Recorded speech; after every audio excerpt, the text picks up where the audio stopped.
വളരെ പ്രാകൃതമായ രീതിയിലാണ് ഇപ്പോഴും നമ്മൾ മാൻഹോളുകൾ വൃത്തിയാക്കുന്നത്. അങ്ങനെ വൃത്തിയാക്കാനായി മാൻഹോളുകളിലും മാലിന്യവും കൈകാര്യം ചെയ്യുന്നത് കൊണ്ട് തന്നെ 3 ആളുകളാണ് ഇന്നലെ നമുക്ക് നഷ്ടപ്പെട്ടത്.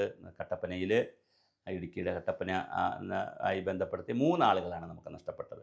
ഇത് വലിയ വാർത്തയാണ്. നമുക്ക് ഓടയിൽ നിന്ന് എന്ന് പറയുന്ന കേശവദേവൻ്റെ കഥ പോലുമുണ്ട് നമുക്ക്.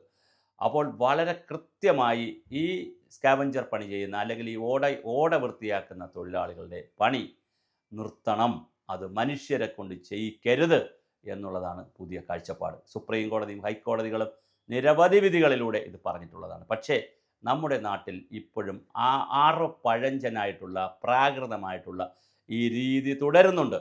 ഇതിനെടുത്തിരിക്കുന്ന ഒരു സമീപനം, ഈ പാവപ്പെട്ട തൊഴിലാളികൾ, അവർ വളരെ പാവപ്പെട്ട തൊഴിലാളികളാണ് വരുന്നത്. പ്രത്യേകിച്ച് ഇനി സാമുദായികമായി ഞാൻ പറയുകയാണെന്ന് കരുതരുത്. വളരെ സാമുദായികമായി പിന്നോക്കം നിൽക്കുന്ന പാവപ്പെട്ട ആളുകളാണ് ഇതിനകത്ത് വരുന്നത്. ഞാൻ ജാതിയും മതവും വർഗവും ഗോത്രവും ഒന്നും പറയാൻ തയ്യാറല്ല ചാനലിലൂടെ. വളരെ സാധാരണ ജനങ്ങളാണ് വരുന്നത്. അവർ അവരുടെ ഗതികേട് കൂടി കൊണ്ടാണ് വരുന്നത്. അവർ തൊഴിലാളികളാണ്. അവർക്ക് സാധാരണ കൊടുക്കുന്ന ശമ്പളത്തേക്കാൾ അവർ മറ്റൊരു ജോലി ചെയ്താൽ 1000 രൂപ കൊടുക്കുമെങ്കിൽ ഇവിടെ 2000-ഓ 3000-ഓ കൂടുതൽ കൂലി കിട്ടും കുറഞ്ഞ സമയം കൊണ്ട്. അതുകൊണ്ടാണ് ഇപ്പോൾ കോൺക്രീറ്റിനൊക്കെ അങ്ങനെയാണല്ലോ. വീട് കോൺക്രീറ്റിന് വരുന്നപ്പോൾ കൂടുതൽ പൈസ കൊടുക്കും. അതുപോലെ തന്നെ മരം വെട്ടാൻ വന്നാൽ കൂടുതൽ പൈസ കൊടുക്കും. അങ്ങനെ ചില റിസ്ക് ആവശ്യമുള്ള ജോലികൾക്ക് ശമ്പളം കൂടുതൽ കിട്ടും. ഇതിൽ ആകർഷപ്പെട്ട് ആളുകൾ വരും. അപ്പോൾ ഒരു ബലം കിട്ടാൻ വേണ്ടി കുറച്ച് ചെറുതായിട്ടൊന്ന് മദ്യപിച്ചൊക്കെ ചെയ്യും. അത് തെറ്റെന്നല്ല ഞാൻ പറഞ്ഞു. ഞാൻ മദ്യപാനത്തിനോ അവരാരും മദ്യപിച്ചിരുന്നോ ഈ മരിച്ചവരെല്ലാം മദ്യപിച്ചിരുന്നോ ആ അർത്ഥത്തിലല്ല പറയുന്നത്. ചില ആളുകൾ നല്ല ബലം കിട്ടാൻ വേണ്ടി ചിക്കനോ ബീഫോ എന്തെങ്കിലുമൊക്കെ നല്ല ഫുഡ് കഴിച്ച് കുറച്ച് സ്മാളുമൊക്കെ അടിച്ച് ഒരു ബലം ബോഡിക്കും മനസ്സിനും വരുത്തിയിട്ടാണ് അവരിറങ്ങുന്നത്.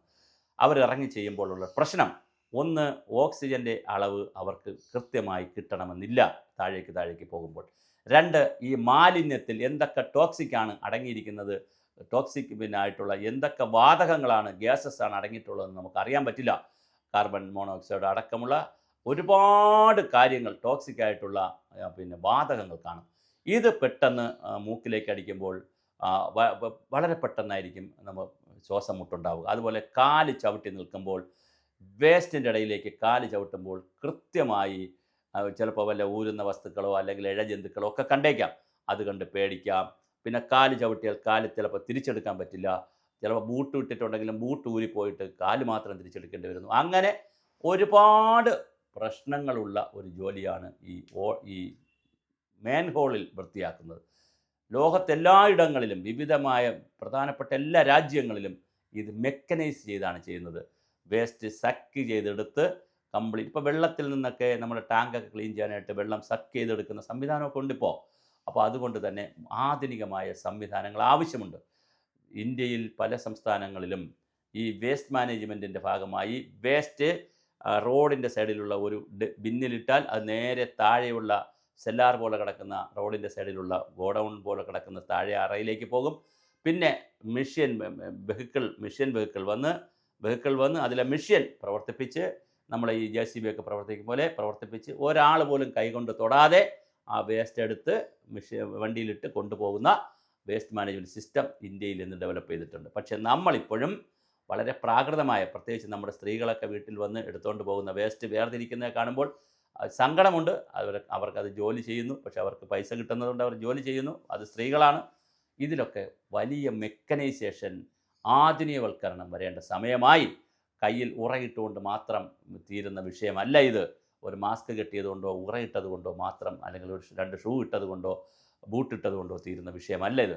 തിരുവനന്തപുരത്ത് ആമഴഞ്ചാൻ തോടിൻ്റെ അടുത്ത് തമ്പാനൂരിലുള്ള ആമഴഞ്ചാൻ തോട്ടിൽ റെയിൽവേയുമായിട്ടുള്ള തർക്കത്തിൻ്റെ ഭാഗമായി നഗരസഭയും റെയിൽവേയും PWDയും ഇറിഗേഷനും എല്ലാവരും തമ്മിലൊരു തർക്കത്തിൻ്റെ ഭാഗമായും സമയത്താരും മാലിന്യമാറ്റത്തിൻ്റെ ഭാഗമായി നമുക്കൊരാളിനെ അന്ന് ആ മാലിന്യ കൂമ്പാരത്തിൽപ്പെട്ട് ഒരു വ്യക്തിയെ ഇതുപോലൊരു ചെറിയ മഴയത്ത് നമുക്ക് നഷ്ടപ്പെട്ടു. അപ്പോൾ അങ്ങനെ ഒത്തിരി ആളുകളെ മലയാളിക്ക് നഷ്ടപ്പെടുന്നുണ്ട് കേരളത്തിന്. അത് ഏത് നാട്ടിലെ തൊഴിലാളിയാണ് എന്നുള്ളത് വിഷയമല്ല, അവർ മലയാളിയാണോ ബംഗാളിയാണോ എന്നത് വിഷയമല്ല, സാധാരണ മനുഷ്യരാണ്. ഇവിടെ കരാറെടുത്തിട്ടുള്ള കരാറുകാരനും കൂടി ജോലി ചെയ്തിട്ടാണ് ഇത് സംഭവിച്ചിരിക്കുന്നത് പറയുന്നു. പക്ഷേ എന്തായാലും സെപ്റ്റേജ് ട്രീറ്റ്മെൻറ്റ് എന്ന് പറയുന്ന മനുഷ്യൻ്റെ വിസർജ്യം ഡിസ്പോസ് ചെയ്യുന്ന ലാട്രിനുകൾ, കക്കൂസുകൾ വളരെ കൂടുതലുണ്ട് കേരളത്തിൽ, ധാരാളമായിട്ടുണ്ട്. കാരണം ഒരു വീട് എടുത്തു കഴിഞ്ഞാൽ അവിടെ ഓരോ ബെഡ്റൂമിനും അറ്റാച്ച്ഡ് ബാത്റൂമൊക്കെ ഉള്ളപ്പോൾ ധാരാളമായി ഈ ഹ്യൂമൻ വേസ്റ്റ് പല രൂപത്തിലേക്കൊക്കെ പുറത്തു വരികയും അത് 2 തരത്തിലാണ്. ഒന്ന് കോമൺ സിസ്റ്റം ഉണ്ട്. നമ്മൾ ഈ സെപ്റ്റേജ് ട്രീറ്റ്മെൻറ്റ് പ്ലാന്റ് ഒക്കെ വരുന്നുണ്ട് ചെറുതായിട്ട്. പക്ഷേ കോമൺ ആയിട്ട് പോകുന്ന സംവിധാനവുമുണ്ട്. അതേസമയം വീടുകളിൽ പിന്നെ കക്കൂസുകൾ പണിയുമ്പോൾ സിംഗിൾ പിറ്റ് ഒരൊറ്റ കുഴിയെടുത്തിട്ട് അതിനകത്തേക്ക് ഇത് നിറയുമ്പോൾ ഇത് വാരി മാറ്റുക എന്നൊക്കെ പറയുന്നത് വലിയൊരു അധ്വാനമാണ്. ഇപ്പോൾ കോർപ്പറേഷനുകളൊക്കെ മുൻകൈയെടുത്തത് ചെയ്യുന്നുണ്ട്. പക്ഷേ എങ്കിലും ഇതൊരു വലിയ അധ്വാനമാണ്. അവിടെ കുറച്ച് ഞാൻ മനസ്സിലാക്കുന്നത് കുറച്ച് സക്കിങ് മെഷീനൊക്കെ വെച്ചാണ് ചെയ്യുന്നത്. അല്ലാതെ ആളുകൾ ഇറങ്ങി കോരുകയല്ല ഒന്നുമല്ല ചെയ്യുന്നത്. പക്ഷേ എന്തായാലും മാൻഹോൾ വൃത്തിയാക്കലിൽ പുതിയ തന്ത്രങ്ങളും രീതികളും നമ്മൾ വികസിപ്പിക്കണം. നിയമങ്ങൾ കർശനമായി വരട്ടെ. അത് വരുമെന്ന് തന്നെ നമുക്ക് പ്രതീക്ഷിക്കാം.